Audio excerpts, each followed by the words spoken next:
And what's your pleasure? From the Thomaston Place Auction Galleries in Thomaston, Maine, I'm Elizabeth McLeod with Auction Waves. 32,500, 100,000 there. Players all over the house. 400,000 on this rare piece, and 600,000, 900,000, 1 million, 1,175 once, 100,175 twice. We all good? Sold.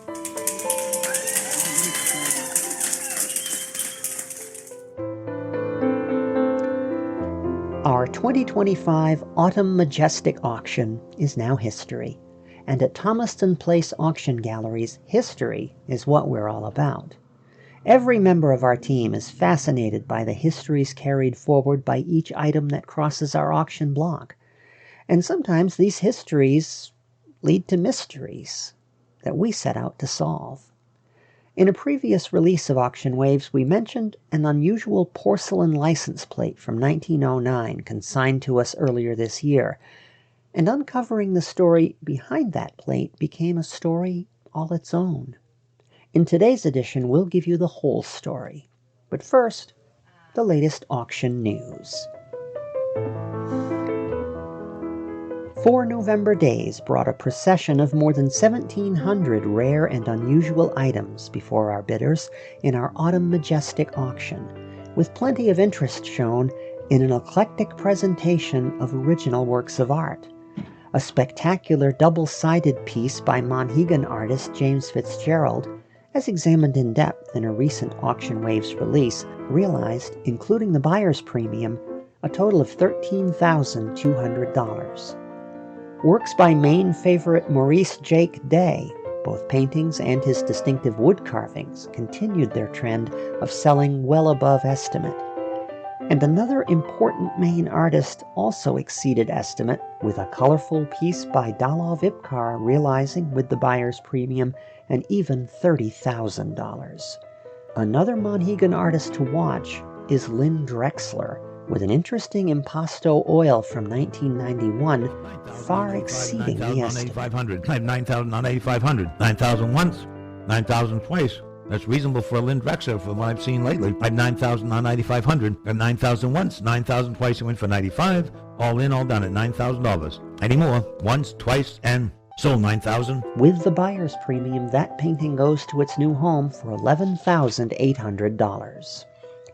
Historic militaria also drew interest in this auction, with the personal artifacts of Waterville Civil War veteran Benjamin Franklin Goodwin gaining strong bidder attention, and an exquisite tall clock from the important clockmaker Aaron Willard Jr. from the Linda Bean estate realized, with the buyer's premium, a total price of $14,400. Attention at the galleries shifts now to jewelry, where auctioneer Kaja Vayu and our jewelry specialist Sylvia Lee have hand-selected over 400 exceptional pieces for our December jewelry auction. This unreserved collection will be offered for one day only on Friday, December 5th, so keep an eye out for further details and the full auction catalog at thomastonauction.com. This is Auction Waves, and I'm Elizabeth McLeod.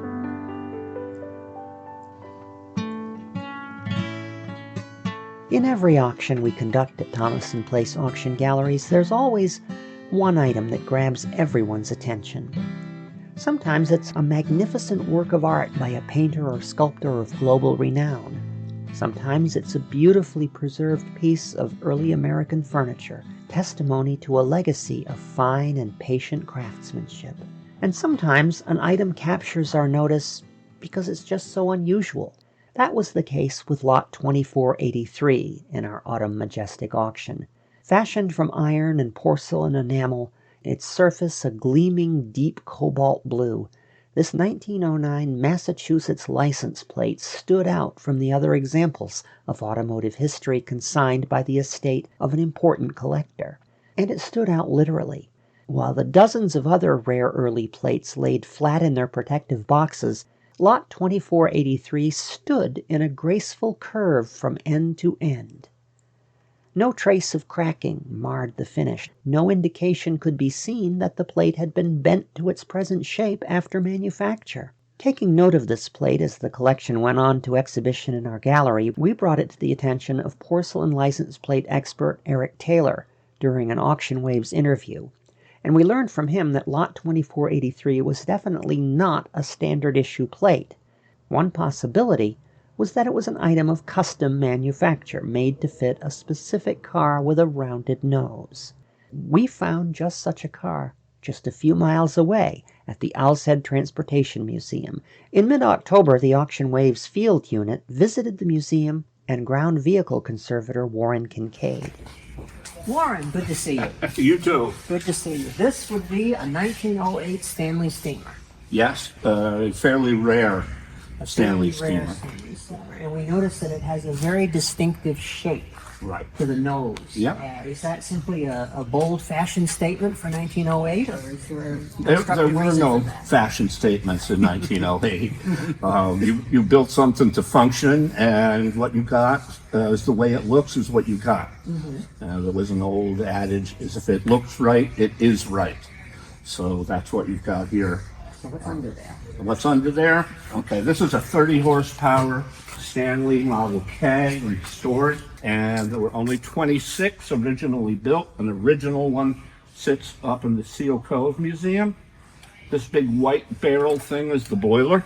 Okay, so this hood is basically, its function is just to hide the boiler. This is called a semi-racer because you could take the lights and everything off of it and go out racing. It's a 90-mile-an-hour car, as long as you can keep the steam up.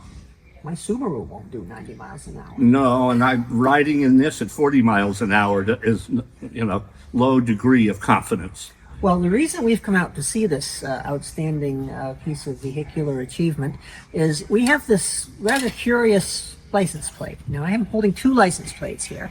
One is curved, and one is not. They're both Massachusetts plates from 1909, and we don't know why one of them is curved.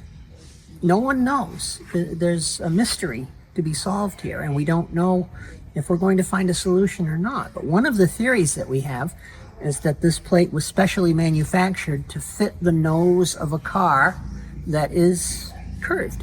And we have a car of the correct period with a nose that is curved, and we are going to try placing this license plate over the nose and see if it fits.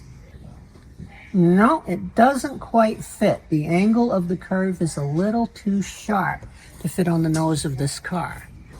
Are there other models of Stanley steamer where the nose might curve at a different angle? And the answer to that is yes. Ah, This is a 30 horsepower model, which would have the largest hood. You also have a 20 horsepower model, which probably has a slightly smaller hood. Then you go down to a 10 horsepower model, which has an even smaller hood. And of course, not every Stanley has a hood like this. right. It's called a coffin nose Stanley because it doesn't have a condenser that will condense the steam back into water and reuse it. This, once the steam is used, it's gone. So you have to keep topping off the water along with your kerosene. And they picked up the moniker coffin nose. That's why. Well, it looks like a pretty obvious description. Now, where would we find? Do you have another Stanley with a smaller nose that we could examine? No, no, we don't. Who is our local Stanley dealer? Can we go and? Yeah, right. Yeah, right uptown.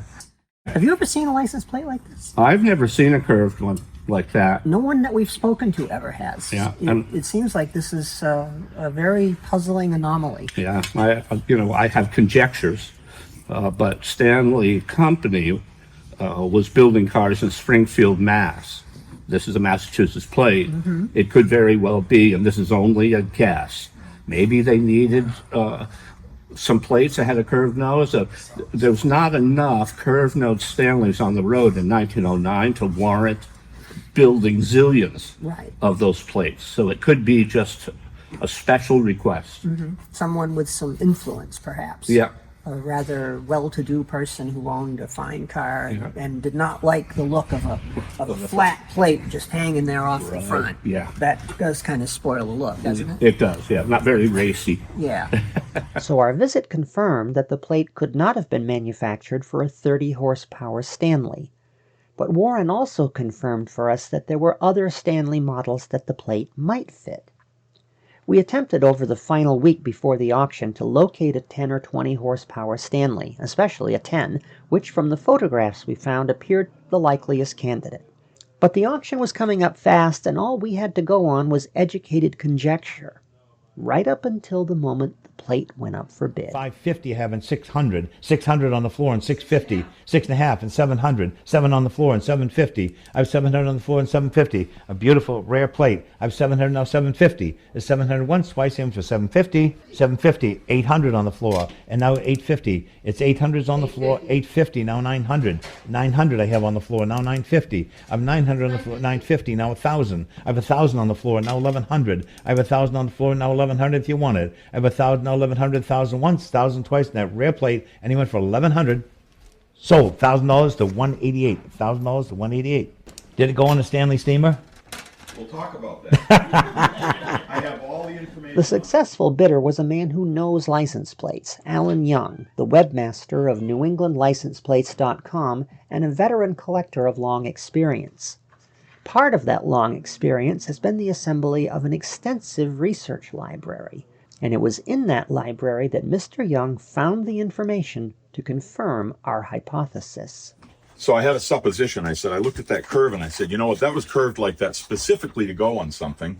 And this is not a standard issue 19.9 license plate because they weren't made that way. So my supposition was that somebody ordered a special plate to go on their car from the company that made license plates. So I got home from work, I opened up my document chest, and I pulled out my 19.9 registration listing book.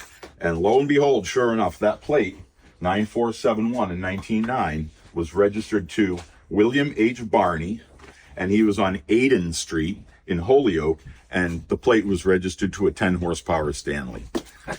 10 horsepower Stanley steamer. So going back to the original video that Liz shot several weeks ago, the supposition was that it fit on a Stanley, but they held this up to the curved hood which went around the boiler. I think it was on, maybe, was that a 30 That horsepower? was a 30 horsepower, Okay. 1908 Stanley. And the gentleman, was that at the Owl's Head That was Museum? out at Owl's Head, yes. Yeah, and they said, well, the radius of the curve is such that it really doesn't fit on the 30 horsepower.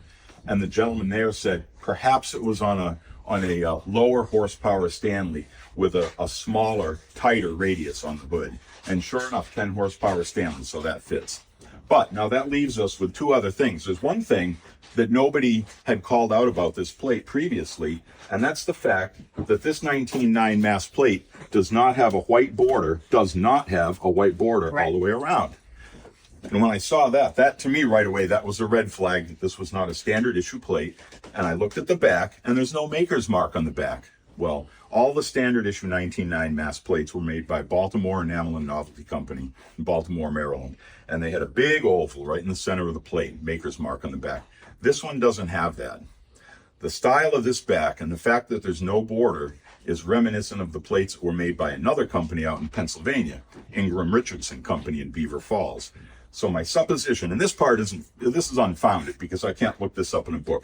I think whoever received this number and the original plate from the Massachusetts Highway Commission decided to order something that would better fit the car, and they reached out to the company that had the contract the previous year in 1908, which was Ingram Richardson, and had them make it, and they were willing to do it. Maybe Baltimore Enamel and Novelty wouldn't take a one-off order from an individual, but I believe this was made by Ingram Richardson in Beaver Falls.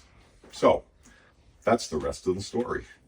Well, we are very happy that you have acquired this plate, and we hope that it has a pride of place in your collection. And it certainly will, and it will be available for purchase at my estate sale. And I hope that's an awfully long time from now. Now, Alan, you're involved with an important collectors association of license plates. Would you like to give them a plug?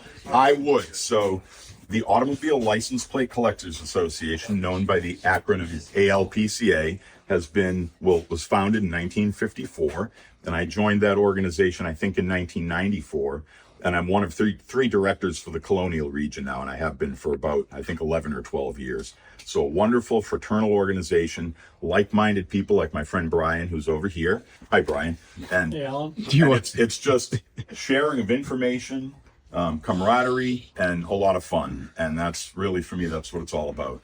And for me, I like to research the early plates and then share the And so it information. was that one mystery came to a satisfactory solution. But as solutions so often do, that leads to another mystery.